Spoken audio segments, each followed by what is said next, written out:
restituer donc, des résultats de travaux expérimentaux qui ont été conduits dans différentes fermes expérimentales en France et qui visaient à s'intéresser donc à la production de jeunes génisses charolaises rajeunies destinées au marché français à partir de régimes riches en fourrage.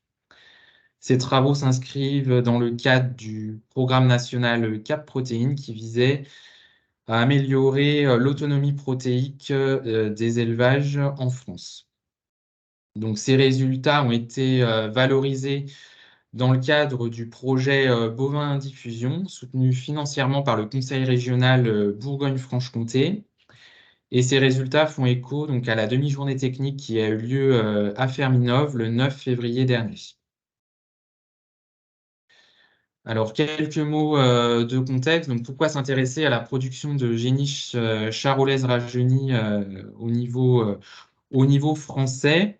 Donc, tout d'abord, on constate une baisse de la production de bovins viande et des abattages à l'échelle de la France, avec une évolution de la demande des grandes et moyennes surfaces qui demandent aujourd'hui des carcasses plus légères issues d'animaux rajeunis qui correspondent à la demande du consommateur français, donc des carcasses légères, suffisamment finies et suffisamment colorées. Donc cette production, elle fait écho à des initiatives d'acteurs économiques qui ont été mis en place pour relancer la mise en production de ces jeunes génisses destinés au marché français avec des attentes sociétales en termes de réduction de l'empreinte carbone des conduites et de bien-être animal.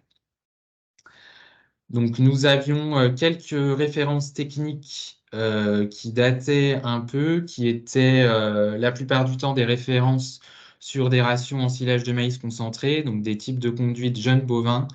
Et on a profité du projet Cap Protéines pour tester des nouvelles conduites plus riches en herbes et qui soient autonomes le maximum sur le plan protéique en essayant de maintenir les performances et les caractéristiques des carcasses recherchées.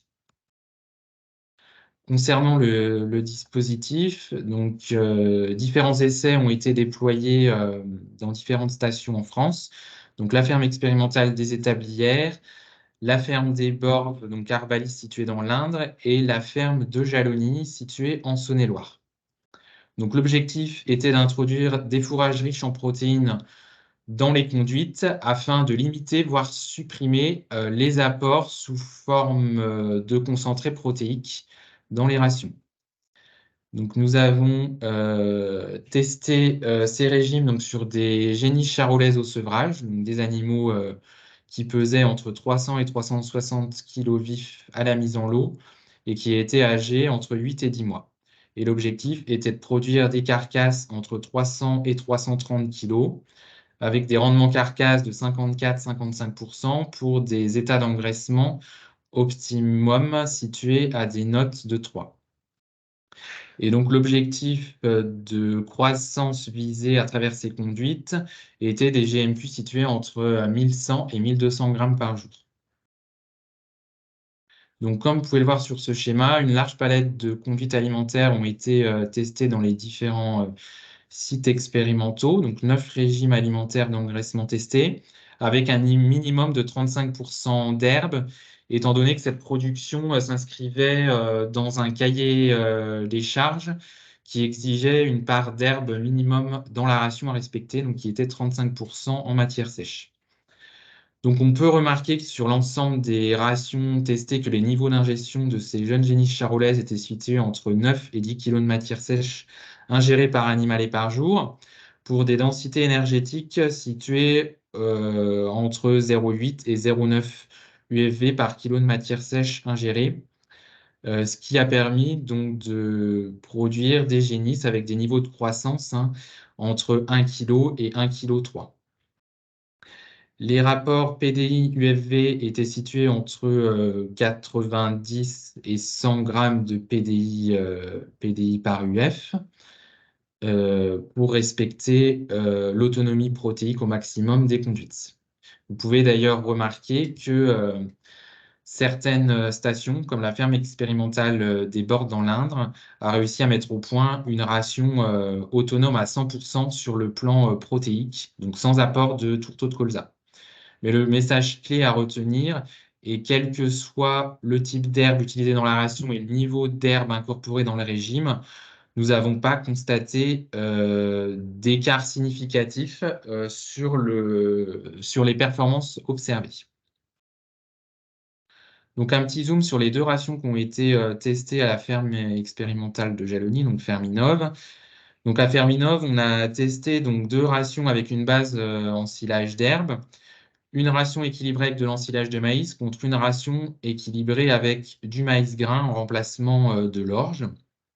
Nous pouvons voir que les niveaux de GMQ observés sur ces 2 rations étaient très hauts, sans écart significatif. Ceux-ci se situaient entre 1,3 kg et 1,4 kg de GMQ par jour. Avec un ensilage récolté, ici, je tiens à souligner, de très bonne qualité, puisque celui-ci avoisinait une UFV par kilo de matière sèche pour un niveau matière azotée de 12,6%. Au niveau de l'impact des conduites sur les qualités des carcasses et des viandes, donc on a réussi à atteindre l'objectif qui était de produire des carcasses de 300-330 kg pour des niveaux de GMQ situés autour de 1,1 kg, 1,2 kg, avec des carcasses suffisamment bien finies, puisque vous pouvez voir que les états d'engraissement, quelle que soit la conduite, étaient situés autour de 3 à l'abattoir. Concernant la qualité des viandes, donc des mesures ont été faites sur les carcasses et les viandes dans les différents abattoirs, puisque un des défis était de produire des carcasses suffisamment finies et suffisamment colorées. Donc, concernant le persillé, donc, qui est le gras intramusculaire situé donc, à l'intérieur de la viande, vous pouvez voir que les carcasses produites étaient situées sur des niveaux de persillé entre 2 et 3. Donc, si on reprend la grille interbev, nous pouvons voir qu'on est sur des viandes entre peu persillées et légèrement persillées.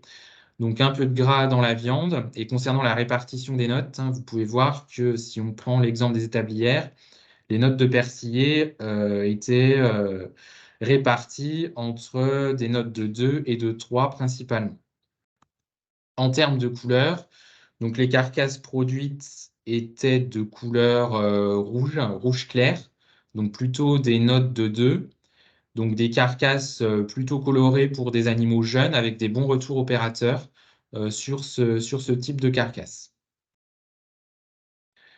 Donc les repères clés à retenir donc, sont synthétisés sur cette diapositive en termes de performance, valeur alimentaire, objectif à obtenir pour maximiser le taux d'herbe dans la ration. Donc des niveaux énergétiques donc de 0,8 UFV par kilo de matière sèche ingérée pour des équilibres PDI-UF autour de 95 à 100 grammes.